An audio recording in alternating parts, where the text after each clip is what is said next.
Oh shit.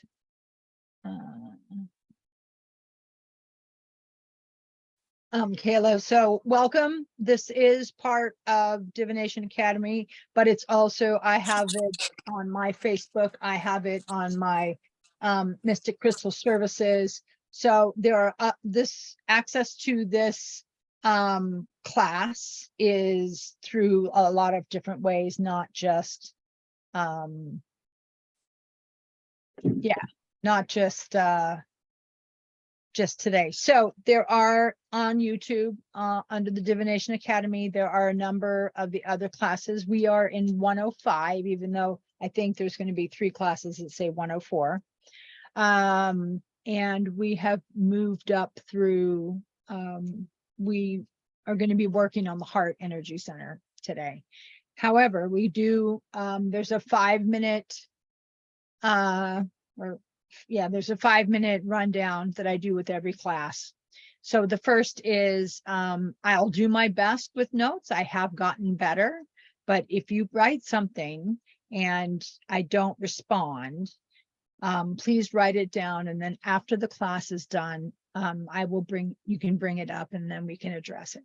Because it's hard for me with my squirrel attention to be able to read the notes and stay on track. So I don't read the notes all that much, although I have gotten better.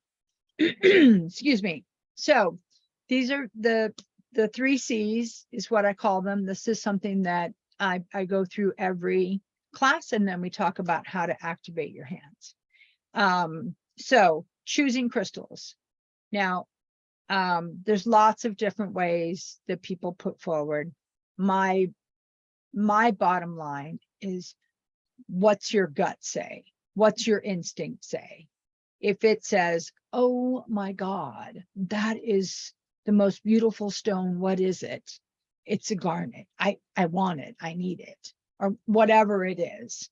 Then that's the stone you need. There are not stones that when you start your journey with crystals, there's not a specific set of stones that you need to start your journey. Start your journey with the ones that attract you, that feel good, that when you're in a store or even online, you're looking at different pictures of crystals and you go, holy shit, I want that. Now, granted, sometimes those are the ones that are like, oh, $450. At least that's what happens to me. But you know, many times they're not. Many times they're just, you know, they're just a crystal that you need. And again, this is the same with definitions. When I give the definitions for the stones that we go over, they are overviews. They are not fixed in, they're not part of the 10 commandments. They're not fixed in stone. They are overviews, and they are looking at the frequency that more than one author has written about. And part of that is because you will find, as you start into your crystal journey, that many authors write about, you read it and you're like, that's not what I feel. I'm sorry, I see my glasses are reflecting. I brought my other ones out because I knew that would be a problem. There. Is that better, guys? Okay. So that's choosing, and just trust yourself. Number 1. Cleansing. There are many ways to clean a crystal. Water can be used for some crystals, but you need to be aware of which crystals you can use water with. I don't use water because it's a long list of ones you can't use and I can't remember it. So I just use other ways to clean crystals. And when you're cleaning the crystal, you're cleaning from the time that it was taken from the ground to the time that it got to your house through the post office or to the shop. And then in the shop, all the people that have handled it. So you're getting rid of those connections. And so selenite / satin spar I will use, it is, satin spar is what we normally think of as selenite. And if you try and buy online, they're going to say it's selenite. Selenite is actually clear and looks very different. But they have the same properties. And so I don't have Carrie, who's on our class, has a really beautiful selenite plate. I don't have this. I have all mine are satin spar, but I call them selenite. See, so that's, I was pointing at it for you all guys to see what I was pointing at. So yeah, so that's satin, that is selenite. The satin spar is what you usually see, but they're interchangeable. Most of the time people, when they sell it as selenite. And so if you get a clear piece, go, oh, cool. It's usually more expensive. Satin spar is cheaper, and it's a great stone for cleaning. Both of them are great stones for cleaning crystals, new crystals. I have bowls, I have moon shaped, I have a big log that I put my bigger towers on to clean them up with the intention.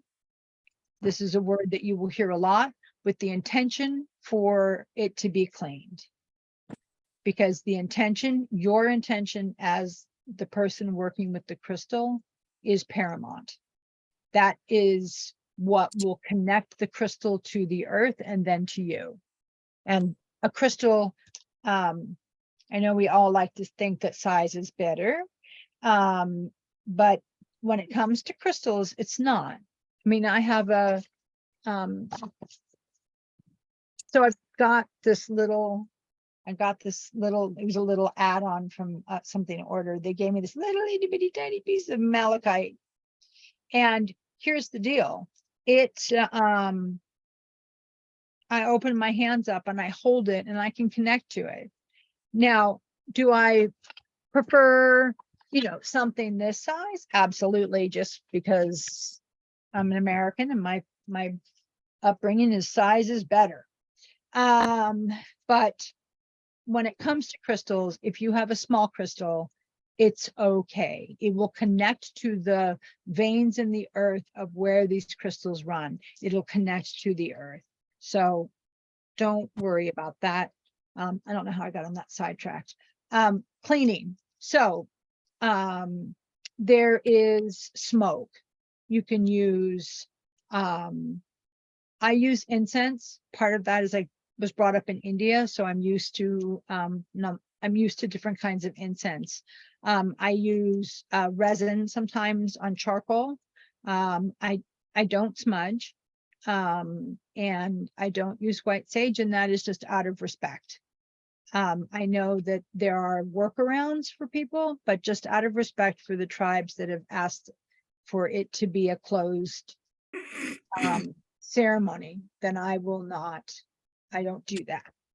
So, smoking, what have I got? Clean, so selenite, sound is amazing. You can use, I have a singing bowl. You can put it next to it. You can put it in it. If it's small, you can put it in it. And then when you hit it, it will ring and then it'll drop off. You'll hear it kind of drop off.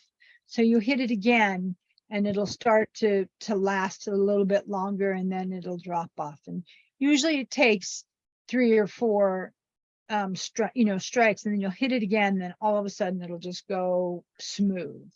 And that will be able, then you'll be able to pick up that rock and it'll feel different and it'll feel clean. Breath work, you can hold a stone in your hand, and with your intention, you can blow all the connections that this stone has from people. I'm not going to show you because it makes me pass out. But some people are very good at it, Carrie. And then charging. All right. So charging, I use charging and programming intertwined. I realize that that's really not the case. Charging is when you are loading when you are trying to get that crystal to feel the connections that it has. And hang on one second, someone's hang on one second. We've got someone, I need to mute.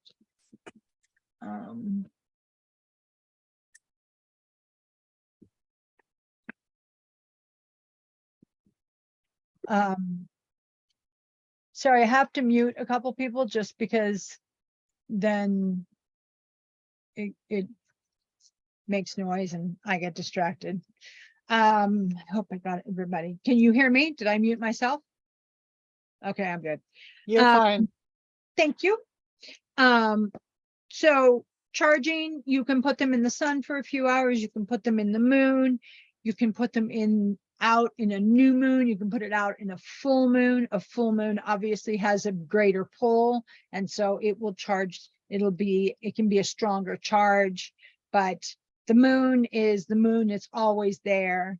And if you have a house where your bedroom window faces north and you can't take your stones outside, you can put your stones on the north side of the window, and in your mind, you're intentionally having the moon clear them. So don't get hung up on it being, obviously the full moon is a stronger charge. You can do it for a couple hours in the sun. Some crystals will fade with time in the sun. This includes amethyst and rose quartz. But fluorite is one of the stones that really is touchy about being in the sun. So if you are using the sun for charging them, then I would use it for an hour, max 2 hours for fluorite particularly. And then charging then you're kind of getting that stone back to a more natural state, closer to what it was. I have a Lemurian seed crystal, and then one of the things, you open up your palms. You can do this by rubbing, you can do this by clapping, you can do it by just getting your palm activated. You'll start to be able to feel it. Well, I can do it with my mind. I can just say I need my hands, and my hands start to tingle and feel fizzy. When you start, you have to start with like making a little ball where you start to feel it, and then your hands are on. And then when you hold a crystal in your palm, and then you're putting an intention into it, that this is what you need it for. I need for my mind to work smoothly during this class today. So I am putting my intention into the crystal. You can also put it on your altar if you have one, to be able to put your intention into it. You can add it to your money bowl, or if you have a love bowl, or whatever you have, you can put it in with intention, and then it will pick that up, because they are very crystals are very sensitive. So that is my spiel. Did I forget anything? Nope. Okay, moving on. I do this with every class so that if you're new, there's certain things that you know about. Now, we've been working on, we started working with the aura, and then we started going up, starting with the earth seed, which is the center that is below your feet in the earth, because your aura is oval. And then we went to the root, and then we went to the sacral, we went to the solar plexus, and now we are working on the heart.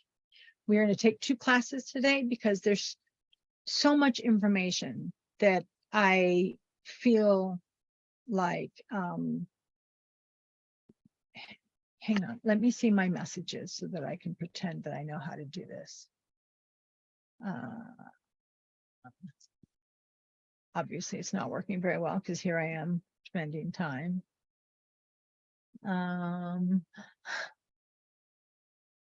That's one thing that drives me crazy is, and you know.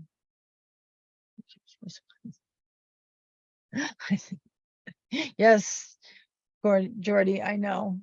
And Mystic, could you please give your definition of intention? Love your nails. Thank you. Intention. Intention is what you intend for that stone to be able to help you with or help someone else with. I do healing work with stones. And so I will charge up and put my intention that I'm working with someone who has some physical injuries actually in her heart and around her heart. And so I'm doing work on her. And so I'm using stones that I am putting my intention to work with. Jordy has a question. Is that right?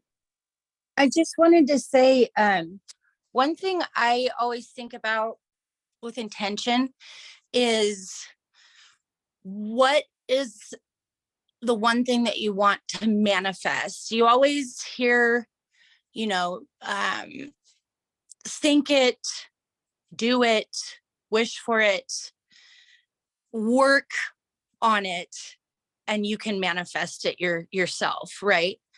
I always think of it as like that one wish that I focus on as an intention. Does that make sense? Yeah, that makes sense. And I think it's what you needed to do. I mean, it's what you're asking it to do. So yes, Andrea, it is kind of like your plan. I mean, it is a little bit of what you're putting out into the universe, what you want to happen. You're asking for some help, saying, please help me. Obviously, be grateful, be thankful, be respectful of crystals. And then I agree, Jordy, absolutely. Your plan, what you struggling. Yeah. And it's really what you might need from that crystal, or what that, if you're working with someone, what they might need. All right. The heart. So we've worked with I'm using the term lower system because they're below the heart, not lower as in less important. The same thing will happen with frequency, where you will say there's higher frequency and lower frequencies. It does not change that they're any lesser. It's to do with frequency, low notes or high notes. There's still a frequency. And so the heart is where that frequency from the base and the core and a lot of the things of your willpower and personality, and a lot of that comes from, and then it hits the heart, and that changes. That's the change point before we start to work on the higher centers, the throat, the third eye, the crown, and the capstar. And so that's what we're looking at today. So I have this really awesome book on chakras. I use, as you've noticed, I use the term energy centers, even though I lived in India and spoke Hindi. I don't speak Hindi anymore. Anyway, here's this little research book. No, I have not read the whole thing. And she writes this amazing intro. And I was like, I can't put better words to it. So I'm going to read what she wrote. This is Cindy Dale, and it's called The Complete Book of Chakras, and it's through Llewellyn's. I don't know if you can get it on Amazon. I think it's a Llewellyn's. You have to buy it through them. So the fourth chakra is also referred to as the heart chakra. It is through the energy of this chakra that we become able to make decisions beyond the bounds of our karma. Decisions that invite us to truly follow our heart and serve without concerns for the desires of the lower realms. It is here where we confront the shadows of life, including lust, defiance, anxiety, but in such a way that through devotion to compassion and honor, all is made well, including ourselves.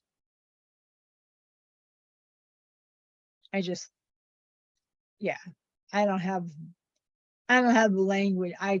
Nothing in my notes sounded as good as that. So I was like, wow. So that kind of gives a better idea of, so I'll use myself as an example.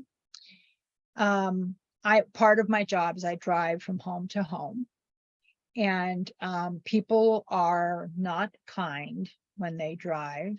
I don't know where everybody else lives, but in Denver, in the area, and I drive all over Denver, people are complete and total bad people. And there's been times when I have not reacted the best way, like someone cuts me off, so I get right up on their ass, and something happens to me, like instant karma. Boom, something happens to me right away. These are your lower centers. These are like, this work is not heart work. This is not third eye work. This is not crown work. This is get your shit together below the heart work, because that instant karma that happens is from those lower levels. The heart work, the reason so much work is done in the heart, and I was looking at it, and there's so many crystals that are green and pink, right?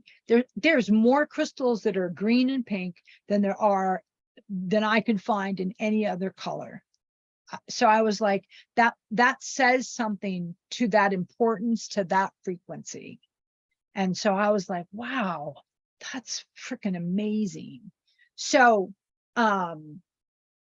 that's part of why I wanted to do this in 2 classes, because I'm going to go over lightly, and then next week I'm going to talk about how the heart is. Well, I'll go over the lightly notes. Where's my lightly notes?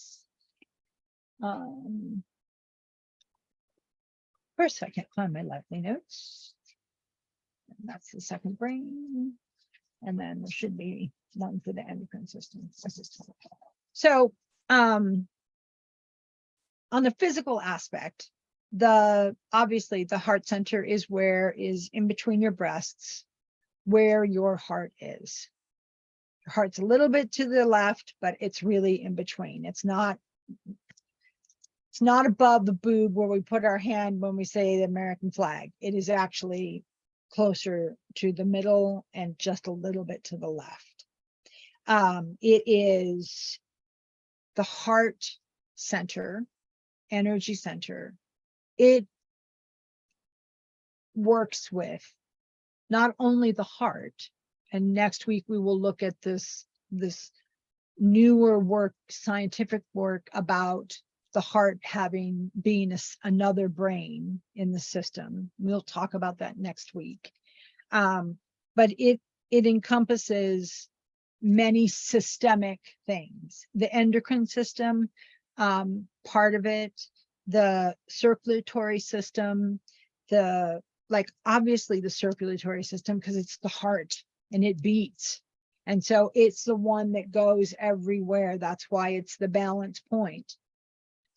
It doesn't just stop at, it doesn't go down to your stomach and say, yeah, well, we're done, and then come up. It doesn't. It does your whole body, the circulatory system. That is, I think that is why when you have a broken heart, when you've connected to someone at a heart level and it doesn't work out and you have a broken heart, your whole body aches. That while your whole body aches. And that's because the heart is connected to the whole. Everything's connected. We know that. I'm going on the assumption that everybody knows that everything has a connection to each other. But the heart is really where we feel the hope and where we really feel that that love. I think we've all felt that love for our parents that is not from a child. Like we hit our 20s and we look at our parents and we go, God, I'm so sorry I was such an asshole. And we just love them. And that's coming from the heart. Somewhere in Cindy Dale's book, it says that the heart doesn't really kick in until between 21 and 28. So it's also the part where maturity starts to happen. And I think the first love is that sort of peeking into it, moving into it. And then later we have these deeper loves that have a spiritual connection. And this is part of it. And that's part of that heart center.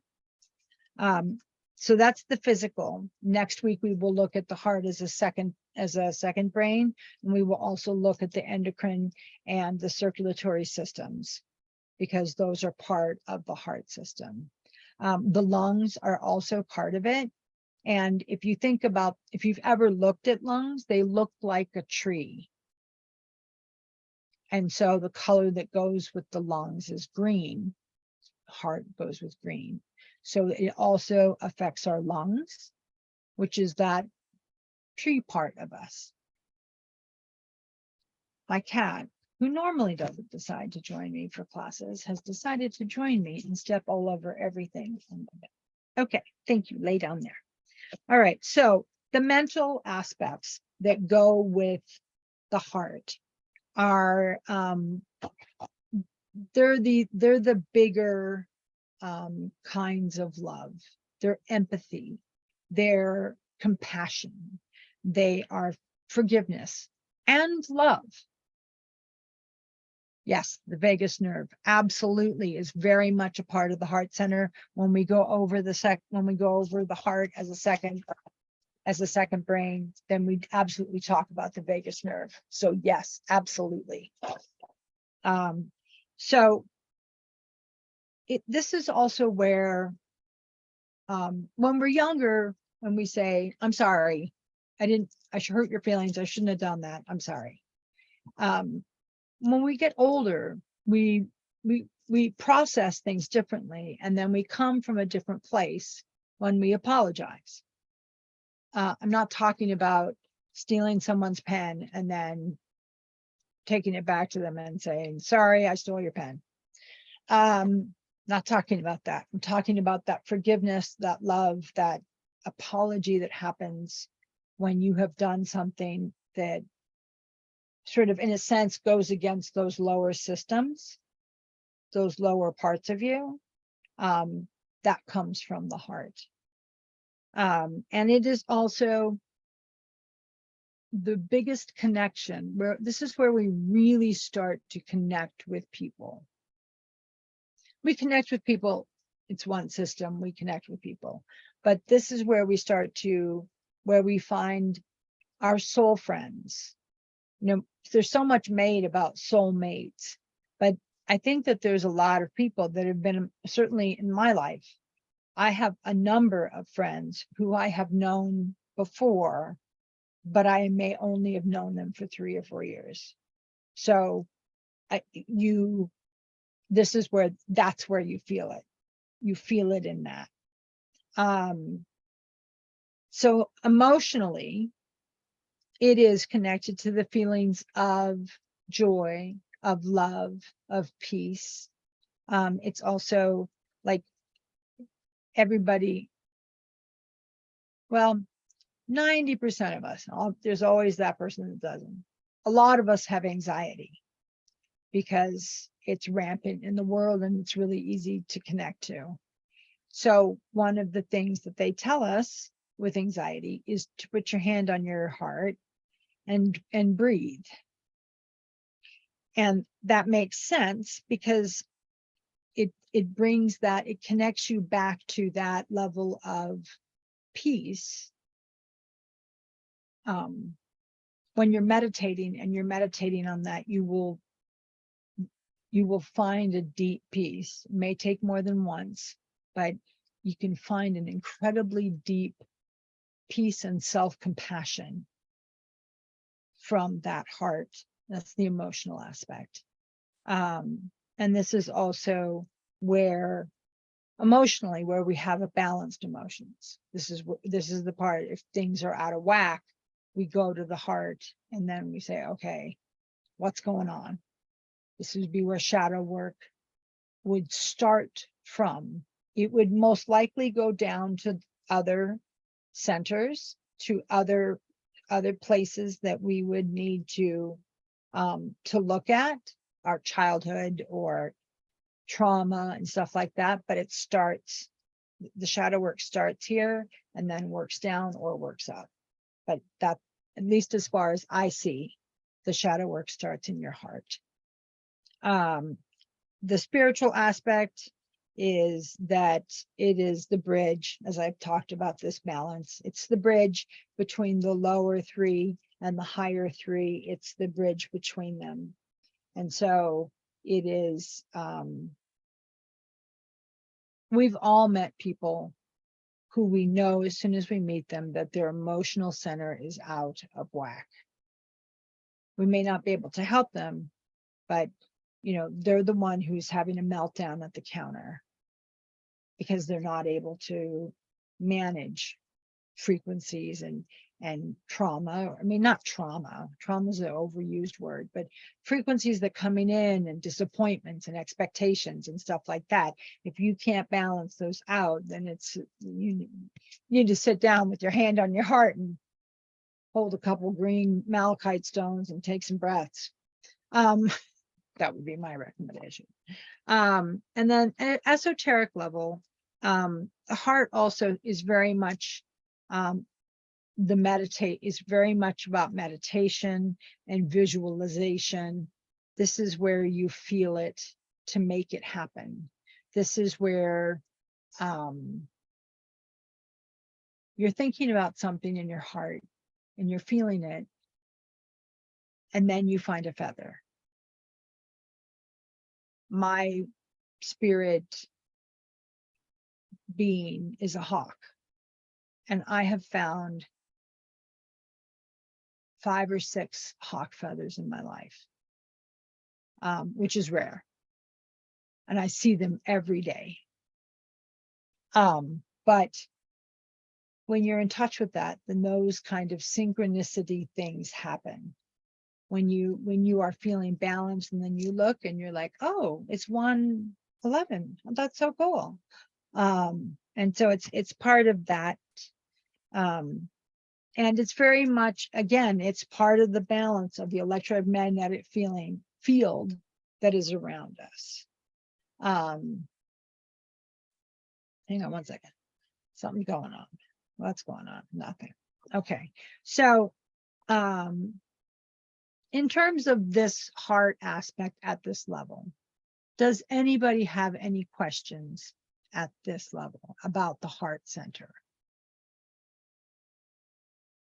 Yes, go. Is that me? Yeah.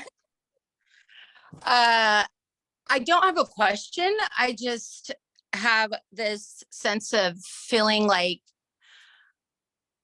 I was supposed to be a part of this class today. I was supposed to hear what you had to say about that, because I have been literally seeing 11, 11, 1, 1, 1, 1, 1, 1, 1, 1 everywhere, constantly since I've been going through all of these personal issues. And then on top of it, at the exact time that my daughter's friend passed away, 10/10,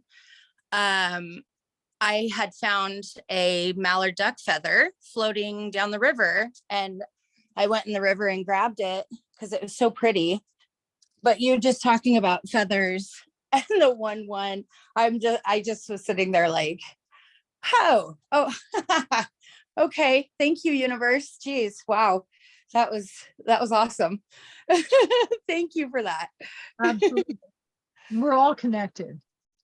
As Um, confirmation too of what you've been experiencing and seeing it in action today. But 111 is angels that are watching over you. I see it often.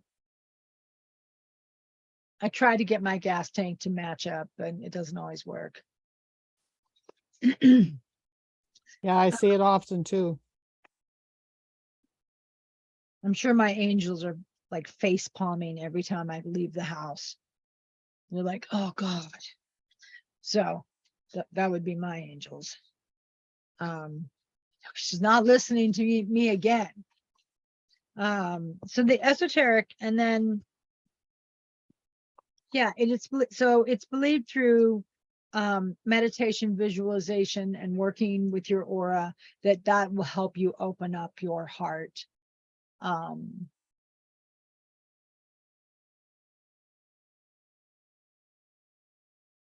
Does anyone happen to know which book is the correct?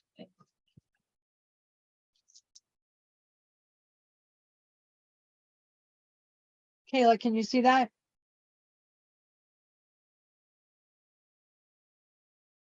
That book is in a series of books that Llewellyn puts out on different subjects, and Yep. it's a big book. It's a big book, and it's awesome because it covers not just Hindu chakras. It goes all the way through the Middle East and also through Indonesia and China. And it talks about the 12 centers that many other systems, but all systems work on the 7. I use 9 because I use the Cath Star and the Earth Star. I use 9. So, but it is the 7 rainbow colors that every one of these Malaysian, Chinese, part of the meridian system is connected. So it's an awesome, awesome book. And then just while I'm promoting books, since I'm promoting books today, I guess, this is an awesome book for crystals. It is a reference book only. It is tiny print, sometimes not helpful, but it'll give you all the information that you need to know about stones. Sometimes I use a number of other books. I use Judy Hall as an author that I like. Philip Putterman and Karen Fraser are the 3 other ones that I like and have used extensively. I've got a couple books that I don't know what the person was thinking, but they were making shit up when they were writing it. Like, to me, I felt like that's what they're making up to me. It's probably not true. Everybody's different. Everybody feels stone differently. Okay, so that is the sort of 5 aspects of the heart that we're going to go over. Next week, we're going to look at the heart as a second brain, which is the sort of coming into the vagus nerve and how that feeds. We will look at the lungs, and we will look at the thymus gland and the endocrine system, because those are also connected to the heart. They kind of are heart, throat. So I chose stones today that were very much heart and at that level. There are stones like chrysocolla, which is got green and blue in it, that are very much heart and throat. There are a number of stones that are kind of moving in between. So next week we will look at some of those stones that sort of hit the finer and higher aspects of the heart center. So that's that. I wanted to look at quick, there's my quick thing. So, one of the things that I do is I also look at the historical use of color, because I think color's the first cloak of force. So that's going to be one of the first things that attracts us to a crystal. So if you have a basic knowledge of crystals, then you can pick up a crystal and have a basic understanding of what's feeling. I do crystal readings. I have this incredible bag of over 120 crystals when I do a crystal reading. And so this is my bag of crystals that weighs like 5 pounds. And in it are, when I first started doing crystal readings, there were some stones that I didn't know what they were. I would pull them out in a reading, but I knew enough about color, and I knew I had enough to trust myself to keep going and not panic.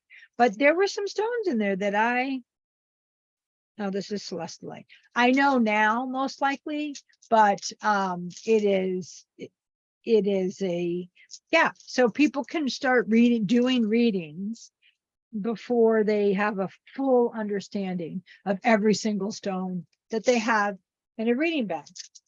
So, yeah, I used to pull stones and I'd be like, it's pink. Okay, so it's to do with your heart. And I'd go from there. And many times I was spot on for what that person needed to hear, because that's when we're on this journey, when we're in the journey of self-development and being more connected and being more intuitive, we could do a reading with playing cards. You can do a reading with soul. You can do your reading with you can do a reading without anything. People like things to focus on. It helps their brain. So that's why divination tools can be very useful, but it is not, it's not necessary. So, but at the end of this course, a person should be able to do a crystal reading or at least wing it. So historically, pink has been connected with love and compassion and emotional healing and emotions. It's considered very feminine, and it's considered to be very gentle.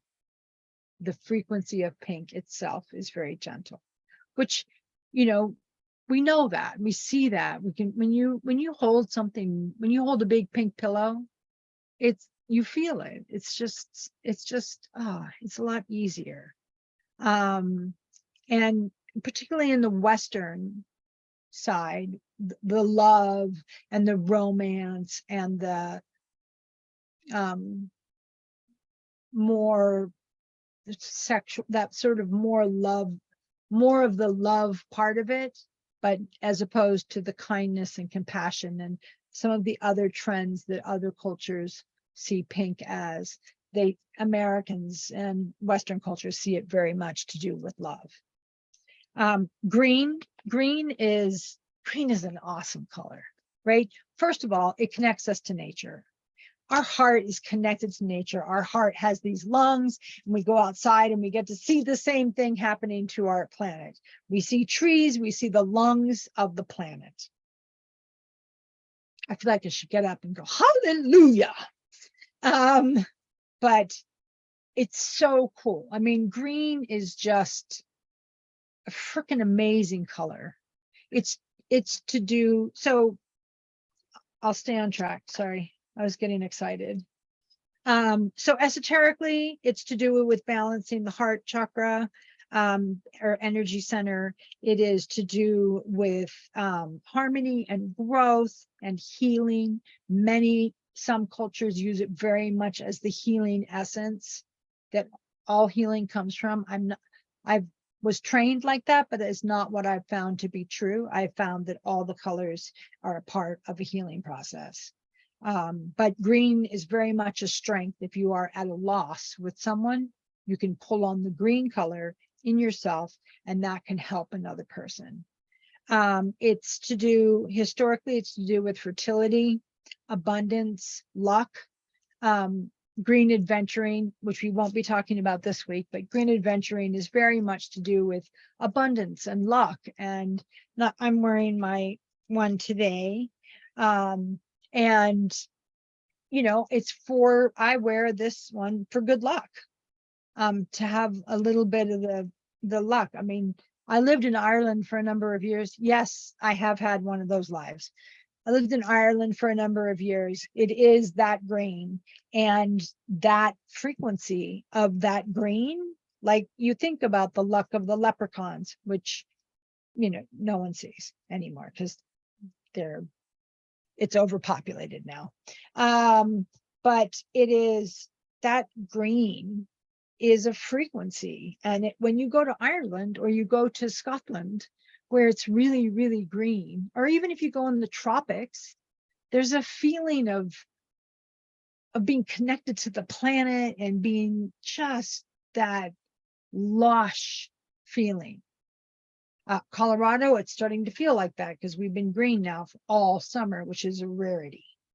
And it feels kind of strange. All of us are kind of like, wow, it's humid again. It's like 30% humidity, which for us is really high. I know in Georgia, it's like 90% humidity and 110. So no complaining. And so it's very much to do with, so historically, green has to do with fertility. Your eyes are green. That's awesome. So that would say that you probably connect easier to the color green because your eyes are green. Because that's our first cloak that things come into us is through the color. And so I would say, what is the crystal reading about? Oh wait, hang on, I lost it.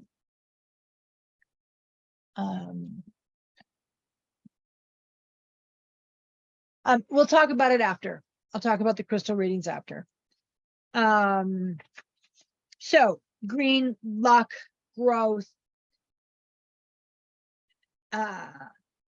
balance between masculine and feminine. It's not feminine, it's not masculine. It's very much it's the start of the big picture. The lower centers are your building blocks. Green is the start of a larger picture. So next week we'll talk more about that, symbolizing growth, freshness, and environmental awareness. So today we are going to do 2 stones. We will not be doing malachite like I thought. And just so that people know, how I choose my stones is I actually choose them the morning of the class. I did some prep work yesterday because I was super excited about this class. So I did a little bit of prep work, but I'm not using some of the stones that I did the prep work on. I'm such a dork.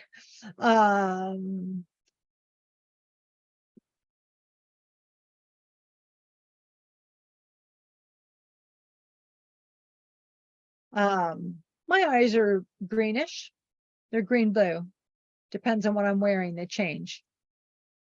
But most of the time they are green. All right. Side note, sorry, squirrel moment.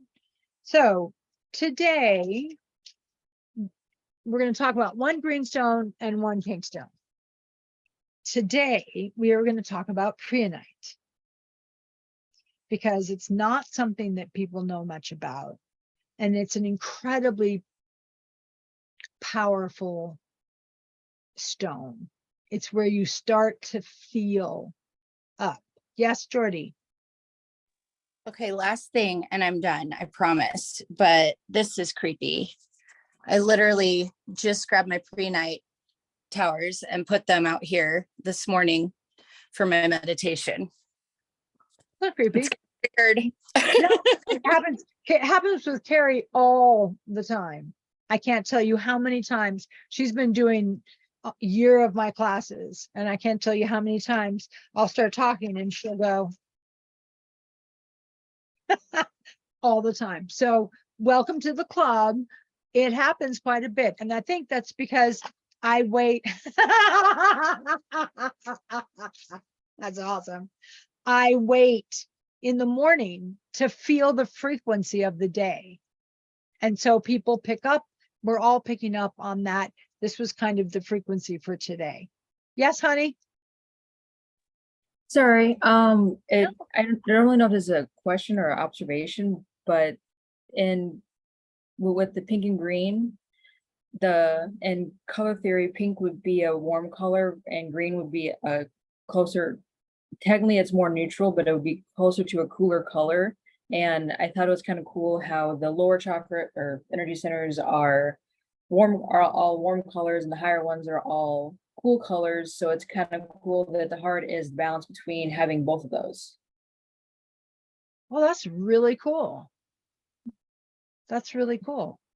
I don't know much about sort of that kind of color theory, but that's awesome. That makes, I mean, it makes perfect sense, right? It's not like, yeah, that's really cool. I might have to. What's it called? Color theory? Is this like, is this like when they do color theory? Like with art and that. Okay. If you search it on YouTube, a bunch of videos will come up and I'm allergic to YouTube, but I do think I do searches. I tell I'm allergic to it. As soon as I'm like 30 seconds in and then I'm like, yeah, never mind. I can understand that. Oh my God. Maria, you're right. That's fucking awesome. Excuse me. So green is the combination of yellow, which is right below it, and blue, which is right above it. Oh my God, that's so cool. I never thought about it. Well, this like, I'm going to be bringing some more information next week talking about color theory because, wow, that's awesome.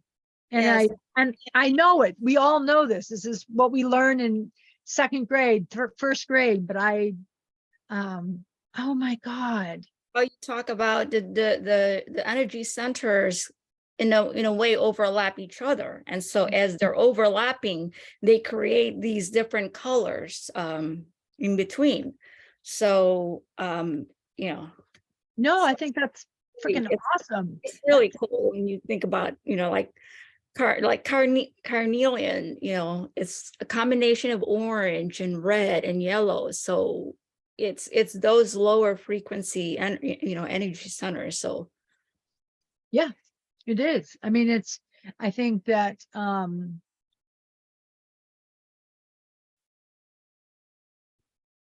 yes, Roy G. Biv is the colors of the rainbow.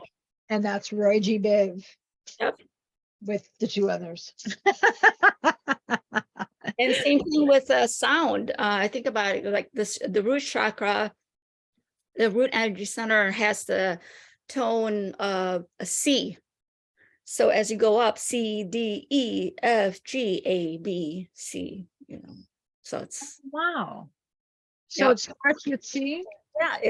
Yeah, the root chakra starts with a C. So if you have singing bowls, the frequency of that sound, the C music, that resonates well with the root chakra because it has that lower frequency and like really long. I have a recorder. I'm going to check it out later. I have a recorder that I used to play in high school, and I'm going to play C and see what it feels like. And I'm going to go up. And I think that is really cool. I've always known that there's sound that connects with things, but that's not something I've studied extensively. So I haven't, it's not part of what I've put into this.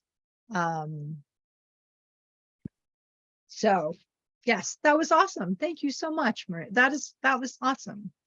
If I may add one more thing, with the combining of the colors, the yellow and green, or yellow and blue connecting directly to the green, making the heart, but the pink, which you would use red and white, would also connect to the two outer ones too. So it's like a complete circle.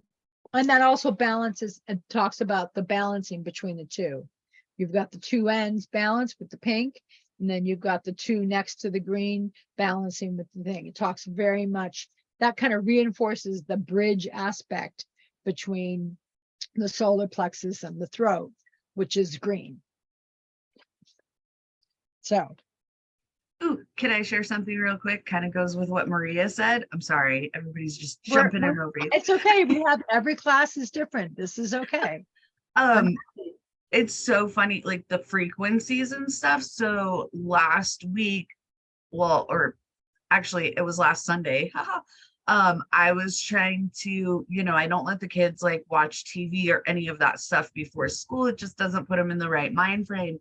And so I've been playing with different frequencies. And so I was really trying to find one that like would be good to put everyone in a headspace before school and all the things. And during that, I found this great article. I can't remember where. I probably saved it. I'm really bad about that, Tanya. And it was talking about, the different frequencies for every single energy points, chakra, whatever you want to call them. And so like each one has a different frequency. And so I thought that was really cool. So I wrote them all down so I could like play with those, but I did find a really good that combined a lot for the kids that I play in the morning. And our mornings, it was only a couple days of school, but our mornings are so much better with this frequency that I found. And the kids like it because there's like a brain on the screen with like all the, so like, they like that too. But man, the frequencies is really cool, Maria. Like, so anyway, I don't know, but each chakra has a different frequency. Well, Carrie, we'll talk about it because Yeah. That's part of, that's cool stuff. But we're going to need to move on at this point. Dun, dun, dun, dun. So we are looking at preonite. So a couple things. So here's one of my preonites. And someone told me, oh, that's black tourmaline. And I was like, I thought it was epidote. And so I did research, and black tourmaline is not found in preonite. It is epidote. So all those black marks that are in there are epidote, not black tourmaline, even though, especially this one palm stone has that. It looks very much like it has a long streak of, how do I spell preonite, or how do I spell epidote? Preonite, P-R-E-H-N-I-T-E.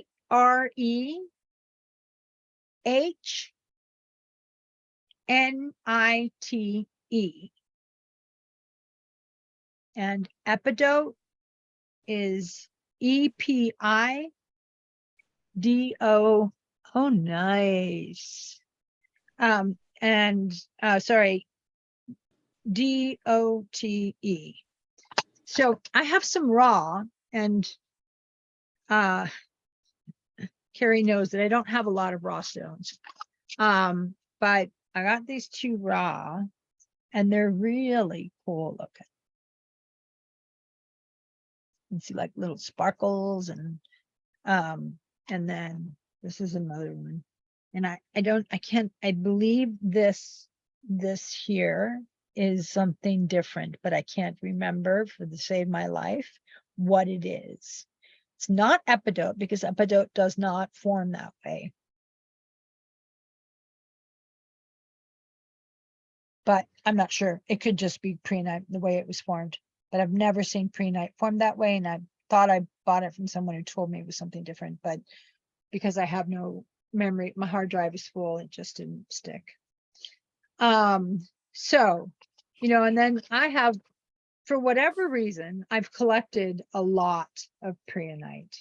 I have little So I have little ones that I can stick in I wear leggings every day with a kimono over it for work. And I put little stones in my pockets, because leggings should never be made without pockets. And I put them in it, and then I try to remember to get them out before I wash it. I've gotten better, but I still do wash them occasionally. But yeah, and then I've got a darker one that's looks a little bit like what this one's got a lot of epidote. Now, one of the things with epidote is that it's a holding stone. So when you're working with preonite, and preonite's very much the epidote can make it hold on to things that you may or may not want to hold on to. So if you're meditating and you're trying to gather yourself together, epidote can be great because it's holding on to it. But it can also, if you get mad and you're holding on to it, it will hold on to that as well. So it is one of those things where with preonite, you just need to be careful of how much epidote is in it, because you don't want to get pissed off and then have that in you, on you, around you, and not know why. This one's got a huge amount of epidote in it. It's a darker one, but yeah, it's just one of those side notes. So preonite, it says it goes to green and it goes to yellow. I've never yet seen a yellow preonite, but there may be some. And it is, in terms of physical, it is related to the heart and to the lymphatic system, which is another one of the systems that, does not have a pump, which is why we need to do things to keep our lymph moving. But it is another one of those systemic things. It makes sense that it's green. And it is thought to obviously support heart. And I know that the kidneys are very much to do with the solar plexus, but it can also aid in detoxification and in some kidney support as well. Again, we're talking about that bleeding down into the one below it. It's a lighter green. I think the darker greens are the ones that come closer to the throat. That's just my opinion. I have not done much research on that, to be honest. Emotionally, preonite is considered to be a stone of unconditional love and emotional healing. So like rose quartz, which is a stone of unconditional love. And the other stone that we're going to look at today is rhodonite, which is not as much to do with unconditional love. It's more to do with loving someone or self-love or self-healing. But this is more to do with that bigger picture of that bank of energy that's in the world that is love. And that is, this is one of those stones that connects to that. And it does support your overall health and well-being. Kayla, yes, that would be correct. If you have a stone that collects things, make sure you just clean them, and then they'll let go of those things. Absolutely right. So that's sort of like the physical aspect. Emotionally, it's unconditional love, emotional healing. It's to help with releasing emotional baggage, and it's also it's good for anxiety. If you find yourself getting wound up and things are anxious, then this can be a very good stone for helping that. Mentally, it's believed to provide mental clarity, focus, decision making, because this is where the balance point is, where you make a lot of decisions. A lot of decisions come from the heart.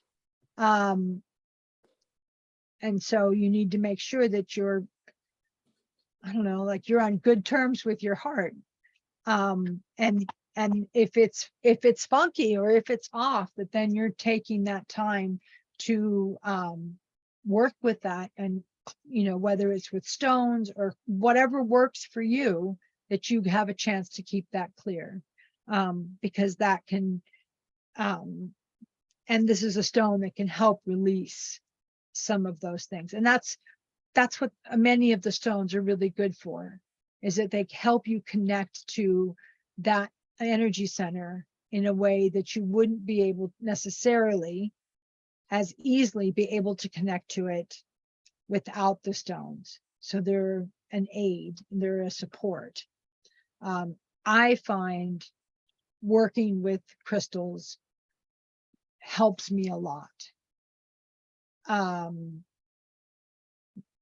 Makes me, when I start working with certain colors and I'm doing the research, it causes those things to open up in me. And I think that I believe that's true for everybody, but that's how I've found it to be. Spiritually, it is connected with the heart, and it is also known as a stone that has spiritual connections as well as protections. It is one of the stones that will allow you to go deeper inside. Some stones are more not as penetrating in a sense, but this allows you to go deeper into some of the things that you might need to work on, whether it's shadow work or attitude or how you're thinking about things. This is a stone that can help you with that in there. And then it's also believed to be an assistance for precognition, intuition, and a stone of prophecy. Those are some of the esoteric connections to do with this stone. So that is preonite, and I put a little bit in about epidote. If you get small pieces, most of the time, they're not in them. They tend to be in the bigger pieces. Because I have a bunch of small ones. Let's see, I have a tower. Let's take a look at the tower. Yeah, it's got a few. This is the great thing about studying crystals, is then when you look back at the crystals that you bought before, you're like, oh, no, that's not preonite. I don't know what I was thinking. This is preonite, but it's a different, it's very clustered. It's lots of little things. So maybe those little round balls are actually how preonite is. I don't know. Anyway, so that's preonite, and it is overall, it's a really great stone to start to do self-work with. That's if you're tackling something, or if you want to make sure that things are clear, it's a really good stone to help you reach further in. If you are a person who connects to your guides, then it would be a stone that would probably assist that kind of conversation. So that is that. And now to our pink stone, which is rhodonite. And so rhodonite comes, this is raw, the blacks there. So it comes pink and black. I find it very interesting. So there's some that are very pink, and you will see some bracelets, let's say rhodonite, that are all pink with no black, and they are real. I find it interesting that they say that those ones are higher scale than the ones with the black in it, which I don't agree with. I've seen them sold as double A, triple A quality, and there's no black in it, and I don't agree with that. But that's my opinion. That's just from what I like. When I touch this, to when I touch this, there's a difference in frequency. Granted, the shape changes also, but there's a difference in frequency for me.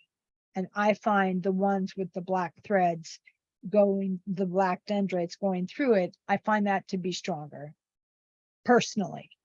If you find this to be stronger, then those are the ones that you need. If you find it like I do with the darker ones, or the ones that have some black in it, then use those. Use the ones that work best for you. So rhodonite is discovering and developing. So I've decided, like, the Book of Stones has a couple of words at the beginning of every stone. And I was like, I'm going to start using some of those words because they're really good.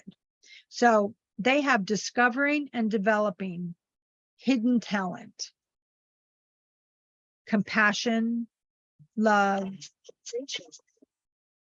generosity, altruism.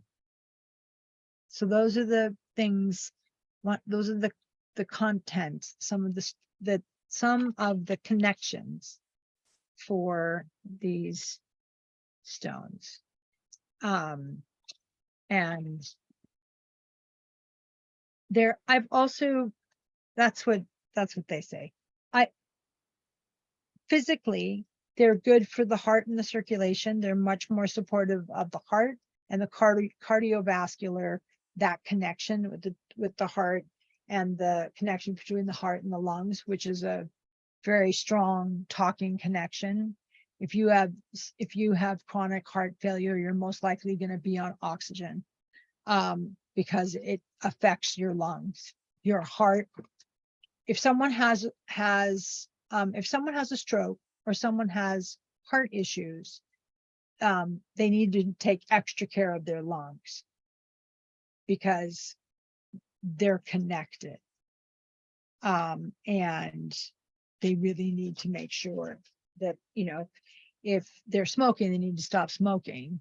Because many times CHF patients get on oxygen, and that's to do with your lungs. So your blood is not able to be pumped around, needs its oxygen. That oxygen's coming from the lungs into the heart. So there's a heavy duty connection between those two. It is a stone that can help with blood pressure. Interesting, we were just talking about that. It can help with blood pressure, and it can help with the healings of wounds and inflammations. Again, that's blood flow. So if you have an open wound that just won't go away, or even a bruise, put some arnica on the bruise. Please don't put that on your wound. Listen to your doctor if you have an open wound. But you could carry rhodonite and you could rub it around it. Say it's here, you could say it's here, you could circle in clockwise, you could bring in power to assist in healing. Again, intention, you would be intending to provide support and strength and healing to a person who has something, a sore that just doesn't go away or something like that. And it'll help with the blood flow, which is part of why that's part of it, because a wound on your leg, you would think would be part of the lower system, but it's not. It's part of the heart because it's circulatory. And it also, it's awesome when you're putting those together and then you look at them and you're like, wow, that's so cool. I forgot about that. All right. So it's also really good for enhancing physical energy, stamina, and overall vitality. Again, I think that's going back to the heart, because if your blood is pumping and getting lots of oxygen and moving around, then you're going to feel more energized. If your heart is struggling, it's going to struggle. And that's when you sleep with a big honking piece under your pillow. And you have a little piece, you get a little worry stone piece, flat one, and you keep that one in your pocket. It's also good so emotionally, It's very powerful with emotional healing and balance. It's very much a stone that'll do some work, but then bring it back to the middle. It's that sort of, it does the healing work. You're working with it. It's healing some of these wounds. These wounds can show up from your lower centers. These wounds, the trauma, drama, all the stuff that happens might have happened when you were a child, and it sits in your root or your sacral, but where you're working from and what you're working, where it's coming through is through the heart. So if something happened as a child, and let's just say a parent says something really shitty, you're stupid, I don't love you, just one of those comments that sometimes parents say in frustration, but it really affects you. That healing work, that may be part of your sacral, or your solar plexus, because it's got in, but where you would do that work would be with your heart, would be in your heart center. And so it is very good at releasing the things that we hold on to, because by the time you get to working on your heart, you know you're not stupid, or you know you're not ugly. I'm not saying that I struggle with thinking I'm chubby, which is considering many other people, I'm really in great shape, but I struggle with it. And this is the kind of stone that can do that work, that can help heal that wound. Like, again, we're talking about the wound, but this is more electrically, we're healing that wound, but then it brings it back to the balance. Rhodochrosite was another stone. It's one of my favorite stones. And it's the crystal of Colorado too. Yes. And so here's a little piece of rhodochrosite. That's my favorite little piece. Looks like a slab of bacon. I've heard it called that before. Where's my slab? Here's my slab. Does look like a slab of bacon.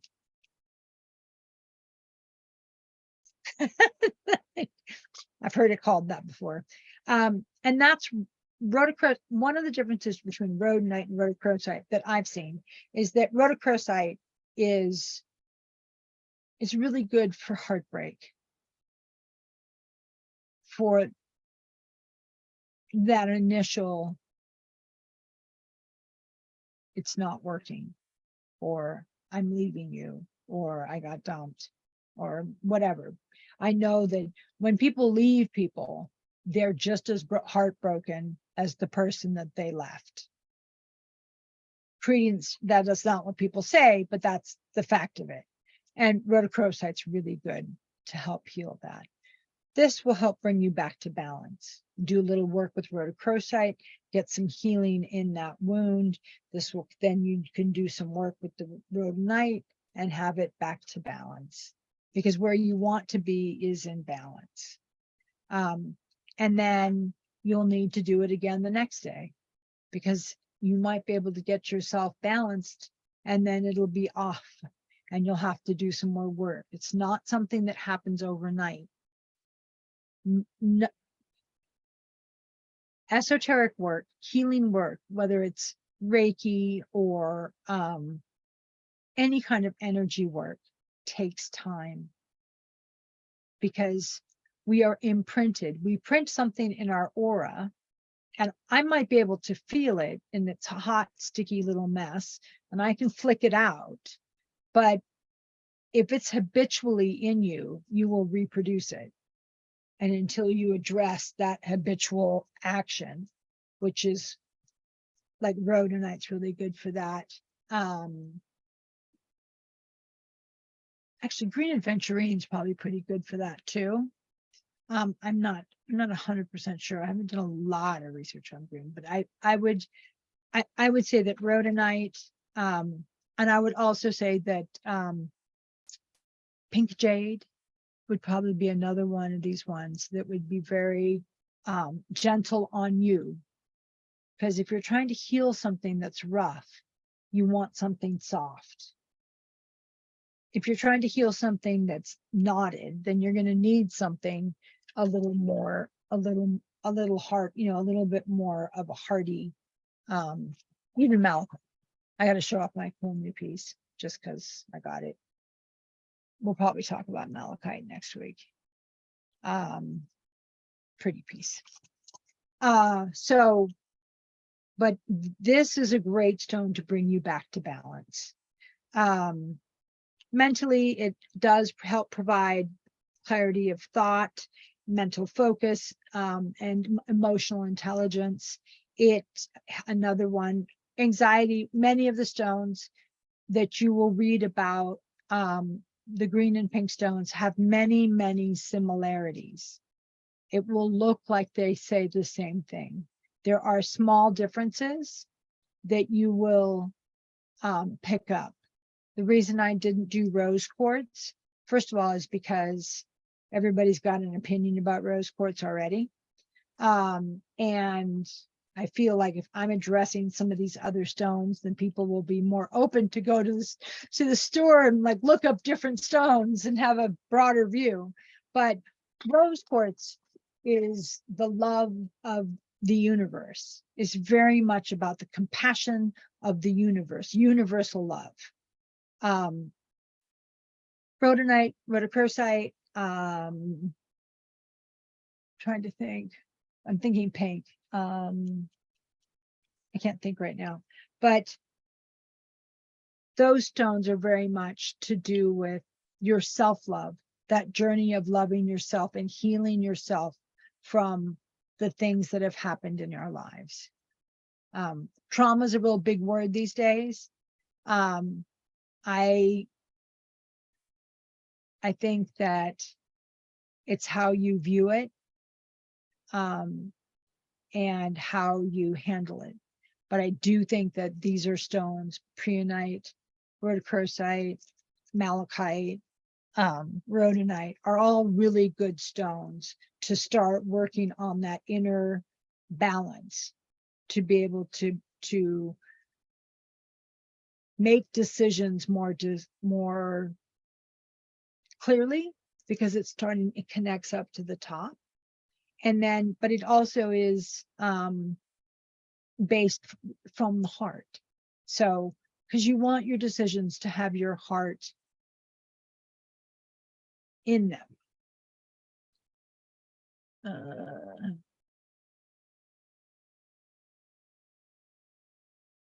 Why would you say that, Jordy?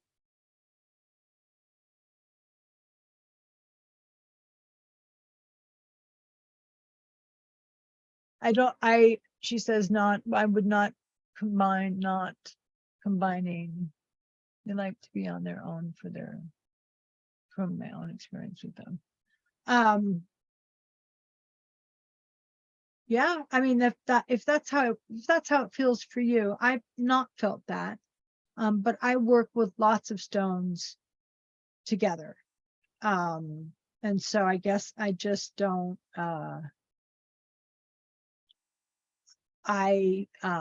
yeah, I work with lots of stones together. I do work with singular stones for certain very specific things.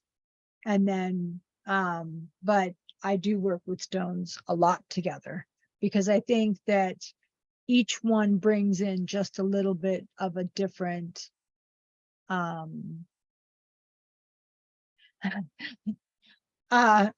she said that malachite's a little salty. Yes, malachite is a little salty, absolutely. It can be a little bit pokey. And it's not my favorite stone. I don't use it that much, because it is a little salty. So I'm gonna agree with you with that. But I work with lots of different stones, doing whatever kind of work, whether it's body work or healing. But I think you're right. Malachite's a little salty. That's a good term for it. And there are other stones where you get, you labradorite is another one that kind of has that feel to it. And I struggled for a really long time to work with labradorite. I do now, but it took years before I was comfortable. All right, esoteric. This is known to balance the male and the female energy in your body together. The preonite talked more about that female aspect and stuff like that. And then this stone is a little bit more of balancing the masculine and the feminine. Oh, I love obsidian. I love obsidian. Like, everybody's like, oh no, black tourmaline. I'm like, oh no, obsidian. So sorry, this maybe I should just quit with the chat because it doesn't get distracted by that. So anyway, this is rhodonite, and it is, yeah, it's a stone of love and compassion and balance, and it'll bring you back to balance. If you're in a hurry and you only have a few minutes, this would be a good stone to grab and sit and do a couple deep breaths with. Just hold it in your hand, hold it over your heart, hold it in your hands, however you want to. This is a smaller one. I'd probably do this. And I would just take some deep breaths and allow its frequency in. And then if I have to go deal with what I have to deal with. So it's not always a 2-hour meditation. Sometimes it's a 5-minute 30 breath, and then you go. So those are the 2 stones that I'm talking about today. We will be again talking about the